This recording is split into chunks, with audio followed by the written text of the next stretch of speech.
In this episode, we are joined by my original board game group.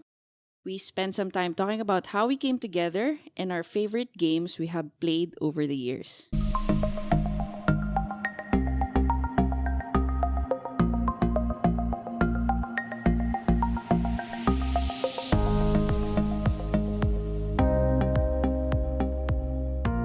Hey guys, this is Glory and welcome to episode 5 of OnDeck, a podcast about tabletop gaming in the Philippines and an offshoot of our hobby Instagram account, the Boardgamer PH, where we take pictures of and talk about our board game sessions. So for this episode, I am joined by a couple of friends who I considered as my original board game group. So guys, please introduce yourselves. Hi guys, I'm JT. I'm a lawyer and I'm one of the litigators that Glory mentioned in one of her previous podcasts along with some other members here. And yeah, we've been playing board games since our bar review, I think. Hi, I'm Blue. If you've listened to the previous podcast, I'm sure you know me.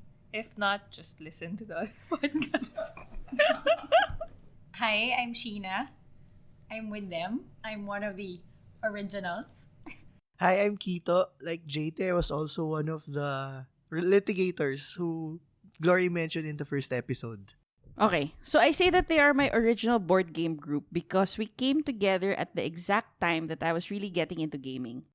I remember we were all in Starbucks at some point. Naalala nyo ba yun? And I was looking for people to play Avalon with because it requires at least 5 players.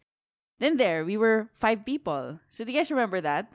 Yeah, parang inoccupy ata natin yung table eh. Not just we occupied it naman the whole day na rin, pero nung gabi ata yan eh, di ba? Yes, yeah. Gabi na siya, tapos parang nagangati talaga ako. Sinasabi ko kay Blue, Blue, gusto ko talaga maglaro ng Avalon, pero dalawa lang tayo. So, hindi ko alam paano kami maglalaro. Tapos, nakita ko sila, and I was like, do you guys wanna play? Tapos yun.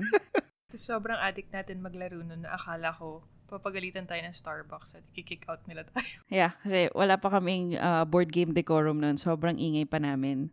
Ngayon pa rin naman, di ba? Yeah, but like, we play in a more secluded area. Tapos I remember we also played Coup that night.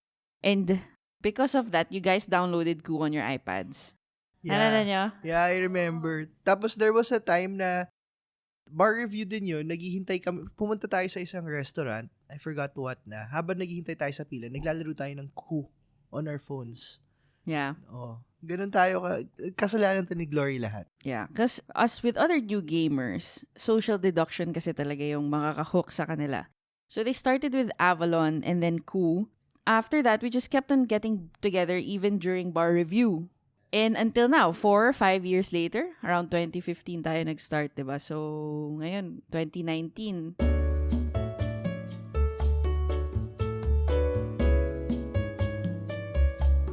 So, for this episode, and since I have all of you guys over here, I figured we could briefly talk about the games that have grown to be our favorite games over the years, instead of going through my usual segments. So, let's start with me, because I am always the star of the show. So, You always make the first move. yeah, I'm always the first player. Or you have the Mother of Dragons expansion. I was or the going to say Targaryen. Okay, so let's start with the game that my favorite. It holds a special place in my heart. Not because it's my favorite game of all time. It's actually up there. But this is actually the first game after my hiatus. I don't think you guys remember. I didn't play board games for quite some time. Di rin ako masyado nagyayaya. It's because I kept on playing the same games, the same type of games, and I wanted to play something more complex. And so, I figured that if I'm able to play this game with a group of people, kasi yun yung problema ko lagi. If I buy a complex game, I'm just going to play it with Blue. So I said, if I'm able to play this complex game, quote-unquote, with other people, then I think I can get back into board gaming. So this game is Dead of Winter, which is a semi-cooperative game for 2 to 5 players by Plaid Hat Games. So in this game, you basically play zombie apocalypse survivors. So medyo Walking Dead. Walking Dead. Walking Dead. Medyo Walking Dead vibes. So what you need to do is you need to gather resources, overcome the next tragedy, fulfill the overall objective, but there might be Oh. Yeah, hindi nagbibigay ng supplies dito. there might be a traitor amongst you. So like I said, this is not my absolute favorite game, but one of my very favorite games. And a game that I actually love playing with this group. Dahil nga semi-cooperative siya. Siguro you have to know na yung group kasi natin, medyo may mga devious tayo. Gusto nating matalo yung iba. Yeah. I'm looking at you, I Sheena. always want to kill Kito. Like, even cooperative talaga, like, we tried na parati nating nilalamang isa't isa. Pag cooperative, It's really hindi fun. natin fina-follow na cooperative game. So actually, if it's your first time to play Dead of Winter, they advise that you play it full cooperative game. But kahit to first play namin, iniisip na namin, lagi may traitor. Lagi na, no, hindi ka nagbigay ng supplies. No, hindi ka nagbigay ng food. Tsaka uunahin talaga namin yung personal goal namin Yeah. before the group goal. Yeah. Not even the group goal. Parang nasa huli na lang yung group goal. But this notwithstanding, I find that the games we've played are a bit too easy. Lagi tayo panalo eh. Dead of Winter? Yeah. Yeah. Pero Oh, yeah. magaling yeah. kasi tayo eh. Hello. That's true. Pero parang may nakita akong reviews and sinasabi nila na yung Dead of Winter first edition, it's apparently the more difficult one. And it's almost impossible to win. But dito, parang natataka ako, lagi na lang tayo nananalo. Hindi pwedeng magaling tayo, lang. eh. Magaling tayo. Notwithstanding our personal goals, magaling tayo kasi. That's true. So, after playing this game, sinabi ko dun sa office mate ko si Celine, I just played the board game that is the most satisfying game I've ever played. Hindi pa tayo nakakalaro ng Game of Thrones nito. Oo. It was my first dive into the quote-unquote more complex games. So, I really felt so satisfied. So, we haven't played the other modules. Meron siyang module na may mga other people. Tapos, from another colony. Tapos, try na lang i-attack yung colony nyo. Oh. Yeah. Walking Dead na Walking Dead. Yeah. And also, pwede natin increase kasi yung difficulty. We start with more zombies inside. More Yeah. zombies, less turns for us. Yeah. Kaso ayaw din natin matalo eh. So, we'll see, di ba? Tsaka ang dami mo pang board games na hindi natin nalalaro. So, para mabalikan natin yung Dead of Winter, medyo matagal pa siguro. But I'm definitely not going to sell this game. I actually gave this game a 10 rating in BGG.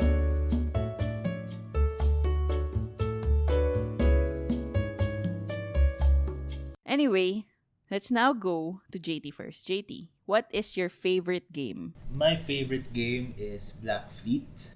Black Fleet, it's not a cooperative game. It's a strategic battle game where you try to get as much treasure as you can. At the same time, you try to sink your opponent's ships and try to screw them over, and Which we like to do. which we like to do. And along the way, you get to pick up powers, which are very medyo dugas yung powers. To be honest. But that's part of the game. And the reason why I like that game is because it's a mix of strategy and luck. Strategy, of course, you have to determine which part of the board game map you should go to, which treasure to get, which ship to sink. At the same time, the luck part comes into play because you get to draw powers, your opponents get to draw powers also, and there's no way of knowing what exact power your opponent will use the following turn. So you have so many things to consider. It's one of the reasons why I love this game. And also because I love Titanic. Everything that has to do with Titanic. Actually, that's the main reason. But strategy part, it's really good also for this game. So Black Fleet, I don't think Blue remembers this because Blue wasn't there when we played this. I don't think I've played it. Yeah, you haven't Actually. played it. Black Fleet, it's actually a pick up and delivery. Yun yung tawag dun sa mechanic. You Cargo pick treasure or- up. Yeah. You pick your cargo from some place and then you have to deliver it to another place. Yeah. But there are pirate ships chasing after you because they want to steal your cargo. Right? So, yun yung pick up and delivery. And this is for 3 to 4 players from Space Cowboys. So, Blue didn't get to play this, which is good for us kasi nalaro natin siya kasi apat tayo. Walang iya. Nakatulong pa pala yun sa'yo. Do you guys remember that when we opened the game, ang napansin agad natin are the coins? Yeah. Oo nga. Yeah. Kasi metal yung coins Oo. niya. Yeah. So, I think this is the first game na nabuksan ko na metal yung coins niya. Oo nga. And I had to ship this game from Amazon because I really wanted this game. Who won in that when we played that game? JT. Me. Kaya naman yung favorite, Kaya gusto guys. niya. Okay, kaya pala. Obviously. So, this is also my first pick-up and delivery game. Hindi ko siya masyadong gustong genre, sa totoo lang. Pero, I really like the components of the game. I also played this with my sisters and super gusto nila. Tsaka I also like the detail doon na yung ship mismo, meron siyang compartment na doon mo ilalagay yung resource, diba? Yeah. Tapos dadalhin mo siya. Parang galing eh. Yeah. And also the artwork, diba, you had to fulfill your panorama in front of you. Oo. Yeah, so you have to, it's like Machikoro where you have to pay for a specific part of your panorama and then that specific part has a special power. I agree, it's a mixture of strategy and luck because hindi mo naman alam kung ano yung makukuha mong destination card, diba? So, medyo may luck factor siya but at the same time, kailangan mo din tignan ano yung pinaka-optimum move for you. Okay, so that's Black Fleet from Space Cowboys.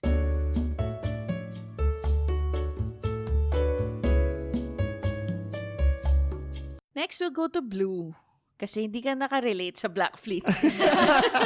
Kaya wala siyang, I know. So, Blue, what is your favorite game? One of your favorite games. Okay, one of my favorites. Medyo nahirapan ako pumili kasi medyo gusto ko yung mga complicated. But I picked fairly easy to understand board game. It's Downforce. It's a racing/betting game. So at the start of the game, you get to pick the cars that you will use. Tapos may set of cards ka na yun yung magdedetermine kung ilang spaces yung mamove mo. Tapos sa board games, may mga obstacles and may mga certain lines na ma-reach kayo dun sa board game itself that you have to bet who will win.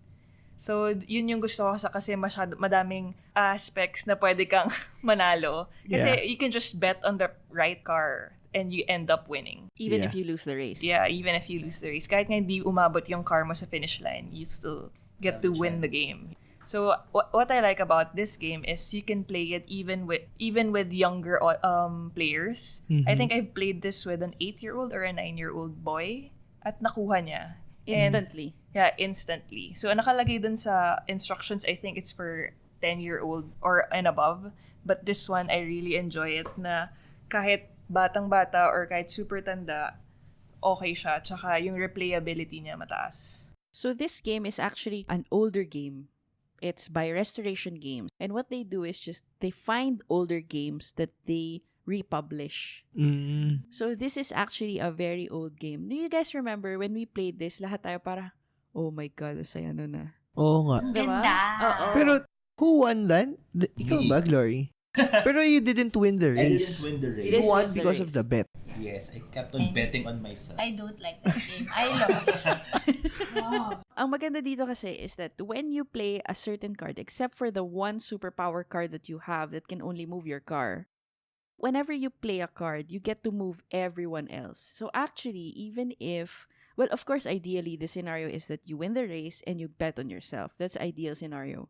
But even if you don't, you can actually move other players, make them win the race because you've bet on them. Yeah. Tapos you can even, di ba may mga turns siya, na you can use other cars to block the way of the others, mga ganun. So may strategy involved rin siya eh. Yeah. Mas pwedeng mangyayari is maging useless yung card na ibababa nila because they can't really move. Yeah. Even if the card says that they move, let's say, 4 spaces, but they're blocked in, they can't move at all. Actually, ang maganda dito sa Downforce is that it's a fast racing game because ang mga naririnig ko sa reviewers is kapag racing game, usually matagal. Meron pa nga isang racing game, I think may pit stop ka pa, papalit ka pa ng components. It's really like an actual race. But this one is really go, go, go, go, go, go, go. Then tapos na siya. Mm-hmm. So it plays in around 30 to 45 minutes at the most. And that's assuming na mabagal yung mga kalaro mo. So I played it repeatedly. And bumili rin ako ng expansion nito. So, I have a total of 4 maps. Wow. We've tried that. Remember the Danger Circuit. Danger Yeah. Circuit map? Yung may paikot? Yeah. Yeah. Oo. Tsaka ang ganda ng board game niya. Yun yung last point ko. Oh, kasi when you cards. open the box, parang, whoa. Yeah. May wow factor siya with the artwork.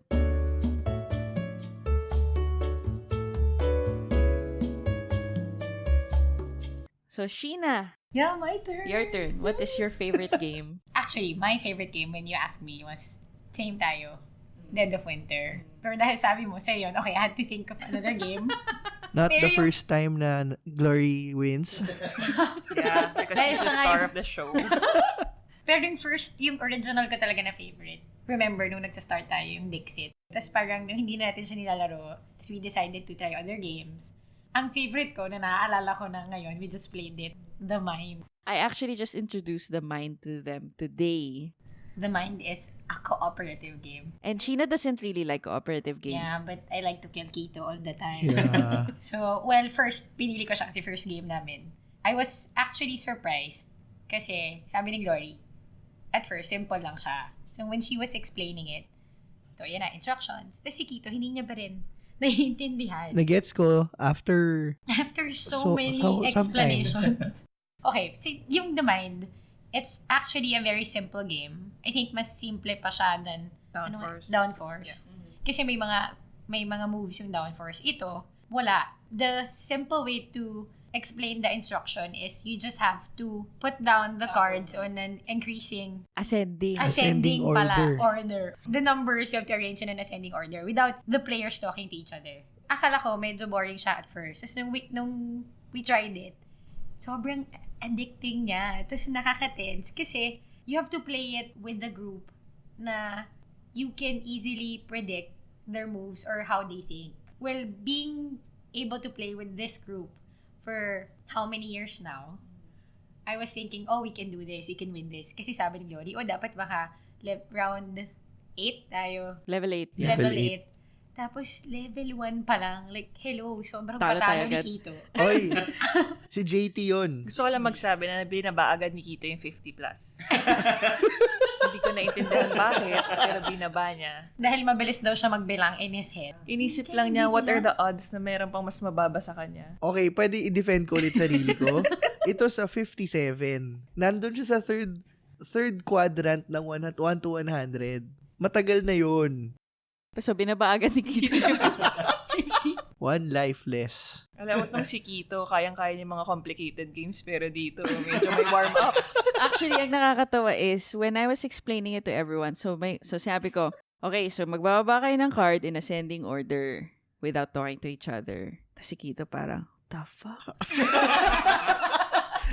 Oh, ako yung last na nakagets ng game. Hindi niya maintindihan yung konsepto na parang, what do you mean? Hindi kami pwede magsalita. Kaya nga babalang siya ng baba, di ba? Yeah, medyo nag-overthink kasi si Kito. Hindi, kasi ganito 'di ba, Glory? Kapag halimbawa may new game tayo, inaaral natin muna, tapos ang tagal natin dinidiscuss yung rules. Minsan nagtututorial pa tayo on YouTube. Ito nung in-explain mo, after 5 minutes tapos sa explanation mo. Tapos parang ako, what? Hindi siya makapaniwalang yun na yun. Kaya siya yung patalo forever. Actually, ang masaya dito sa The Mind is, once you get to around level 3, nagkakaroon kayo ng groove eh. Yeah. Mm. 'Di ba? Na parang gets mo na, kaya mo nang pakiramdaman yung mga tao. Nasisync. Yeah, nagsisync Oo. kayo. So it's really one mind. For this game, it can be played by anyone. Pero in my opinion, if you want to have fun, play it with the group. You can predict talaga everyone's mind. Para it's more fun. Ang challenge natin dapat sa sarili natin ay makaabot tayo sa level 8. And kailangan natin matutunan paano gamitin yung shooting star. Yes. Throwing stars. Throwing star.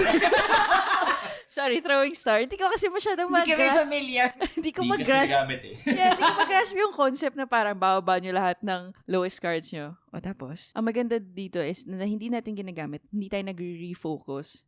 Sometimes kasi you can just refocus your energy. And then, okay, start again. Go.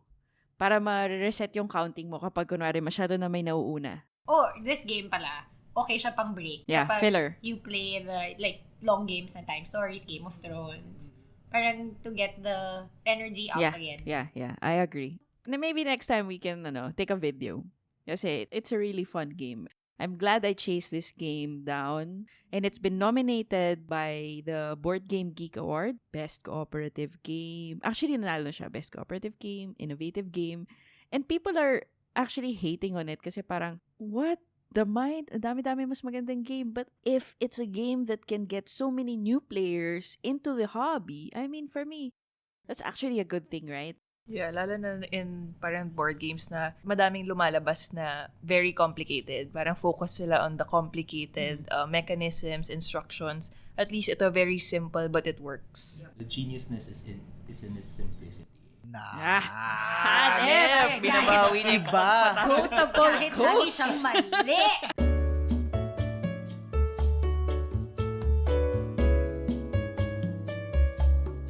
Okay, so after the Mind, Kito, what is your favorite game? Okay, so when I was choosing what my favorite game was, una naisip ko Dixit kasi lagi akong panalo at that time. Gaya-gaya. Of Diba? course, kailangan niya sabihin Diba? yun. Lagi Kailangan kasi niya akong sabihin. panalo. Pwede rin Ticket to Ride. Nanalo rin ako doon na naunahan ko kayo So lahat. gusto mo lang ang game pag nananalo ka, ganun? Hindi. Because my favorite game is Game of Thrones with the Mother of Sorry, I Dragons won that expansion. You lost. Yes, I lost both times. Wait, for the record, I won the first time. Chamba. You won the first one with the Feast for Crows expansion. Tas Glory And I won the won. second time because as you know, by mandate ng star of the show, I will be House Targaryen. Sabi niya. So wala na tayo, di ba? Hindi, nakipaglaban pa nga ako ba't sabi niya hindi daw tayo maglalaro kung hindi siya Targaryen? Kaya nga yun nga So, Spoken like a true... Respect the owner, guys. Respect the owner. Sa bagay, I've never paid for any of my board games. You have no board games. actually, none of us have anymore. Si Glory lang. What I liked about it was how immersive the game was.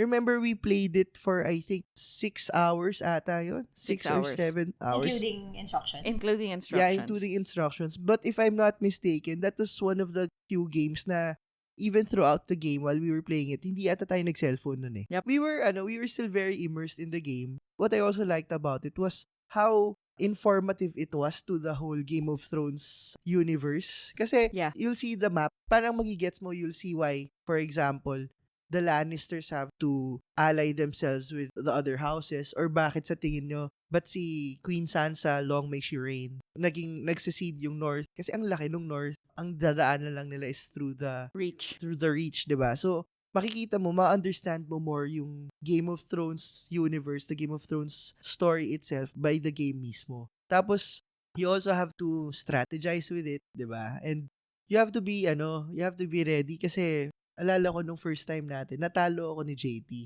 I mean, natalo Sheena. ako. Hindi, si Sheena yung nanalo, pero I was almost going to win. Malapit ko na makuha yung 7th ko na. No. That wasn't until 7th. You had your set objectives. Yes, tama. And Because then, you're so slow. itong si JT, biglang inattack ako from the sea. Ah, diba? Naalala mo yun, Iron Islands ka rin nun eh. Bigla mo akong inattack from the sea. Parang ako, shit. Meron palang coast yung Lannisport. Kaya pala siya Lannisport. Favorite niya So, nga to. Kasi hindi niya makalimutan. Oo. So, natalo ako. Parang, I was already about to win. Tapos biglang na-route ako From the back. Yeah. Yung pangit pakinggan. Tapos nung sa second time naman tayo nag-play with the expansion na yung Mother of Dragons, syempre nanalo si Glory. Yep. Ang gusto ko sa kanya, meron siyang feeling of kaba. Kasi nakikita mo yung counter dun sa Dragons. Parang shit, lumalaki na sila. Lilipad na sila, guys. Si Sheena, na medyo naging patalo for the Westerosi, I only look at for myself. tumulong kay Glory. We could have won, di ba? Blue? Yeah, that's true. But I embody my house. That's true. Anong house ka ulit? Aren. Yeah. Aaron ka. Oh. Tapos, di ba, remember, Blue? Muntik na tayo manalo Munti ka na tayo manalo. Nagpa-plot na kami ni Blue. Mananalo na as in 2 moves na lang. Pero kailangan namin na maging in sync with JT. Biglang gumalaw si JT. Parang, shit, wala na. Ano yung reason? Talo. So, parang, nagpa-plot pa lang tayo, Blue. Di ba? Teka lang, gumalaw si JT. Kasi yung gagawin namin ni Kito dapat is mag-give up siya ng castle. Kasi for our Westerosi house, you have to have 7 castles. Yes. You have to occupy 7 castles. So, meron na akong, I think, 5. Tapos, I can move to one place para makuha isang castle. Si Kito dapat mag-give up na isang castle para sabay ko silang i-conquer yung 2 castle na yun. But no, nauna yung turn kasi ni JT at kinuha niya yung castle na paplanuhin kong kukunin. And Parang remember, talo. our objective then was matalo si Glory. Yeah. Diba? Kasi malapit na siyang manalo nun. I don't even understand. This is like the series. Don't talk about the series to me. No. I am touchy. Yeah, she loves I am Daenerys. very touchy. Okay? I don't want to talk about it. But, just like the series, hindi nyo kalaban si House Targaryen, guys. Iniisip nyo lang na kalaban nyo siya. Pero ang galing din talaga ng expansion na to kasi nagets mo bakit si Daenerys stayed in the Essos. Essos. Nag-stage siya sa Essos kasi hindi powerful enough yung dragons niya for her to travel to Westeros and gain help from the other The houses. Me. other houses there. Me. Yeah. Yeah, like House Aaron. I'm loyal only to myself. So, I love this game too. This is my favorite board game of all time. Wow, talaga. Yes, Game of Thrones. Although I am I'm still hurting. Alam niyo ba hindi ko pa pinapanood yung last 2 episodes? Talaga? Pero alam mo na yung mangyayari. Alam ko na mangyayari, pero I'm still very hurt about everything. As in, I don't want to get into that right now. So, I really like this game not just because I'm a fan of the series, but because it's just so immersive. And kahit hindi ka fan ng Game of Thrones, if you are willing to invest the time, you will have a very fulfilling experience, diba? And I think though, kapag if you want to play this game, you have to play it with people who, one, you know already, and you've played before, and two, those who have been playing board games also. Kasi it's such a long game na for those na medyo hindi sanay, baka mabore. And it's also better to play it with people you know kasi somewhat you'll know their tendencies somehow. 'Di ba? Like for example, alam ko for example na si Sheena ang magiging objective niya. One of her objectives is to defeat me. I will never be your ally. Oh, 'di ba? Yun. Never. Sila, by the way. Not unless kapag kailangan ko ng short period lang. So, yun. I agree. I don't think this game is very beginner friendly. kaya ang tagal siya naka-stay lang sa house mo. You didn't play it for like 2 years? Ah, really? Yeah, kasi ang hirap nga makahanap ng Group. people willing to invest their time. Kasi instructions pa lang. We spent how many, setup. How many hours I for think the we setup. spent 1.5 hours. Then for the instructions. Setup is 30 minutes and then I think instructions 1.5. Yeah. Oh. Because we have to refresh the old game. Yes. And then we have to learn the Mother of Dragons expansion. Nag-snack break din kasi tayo. That's true. Mm-mm. 2 beses. Ganun siya katagal. Oo. Snack. Oo nga. So actually, usually we play a lot of games during our board game day. Pero this day, isa lang nalaro natin. Oo. Just Game of Thrones. Yes.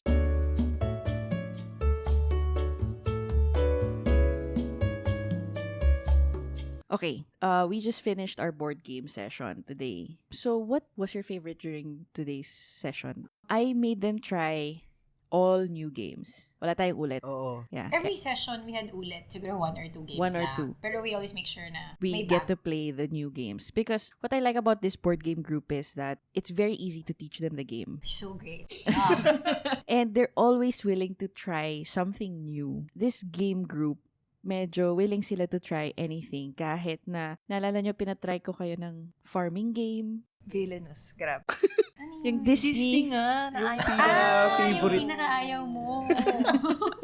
So they're willing to try any game that I put in front of them. So that's what I like about this group. And I usually learn to play new games with them. Today, lahat bago. So anong pinaka gusto nyo? Ang ganda nung lineup natin ngayon, by the way. Thanks, Glory. Thank you. So, ano ba yung games? Okay, so we played The Mind, and then we played Chronicles of Crime. We also played Corridor, Age of War. Chronicles of Crime. Chronicles of Crime. Sheena. Who the mind? The Mind. Favorite ko pa. Ako, Corridor. Corridor. Oo. Okay. Kasi nanalo kami eh. Kailangan panalo si Kita para I followed favorite. Kito. Hindi, kasi ang ganda kasi nung pagkapanalo Ganda, namin. to be fair. Diba? Alay kayo dun, by the way, Sheena. Oo nga eh. Pinafollow ko lang siya kasi medyo slow ako dun sa ganun eh. Pero by the way, nanalo kami dahil nag-give up si Glory. Hindi natin tinapos yung game. Nung nilagay namin yung last na plank. Obvious na naman eh. last na plank, parang si Glory, shit. Yeah, may 3 spaces pa, but wala. Talo talaga. Talo na.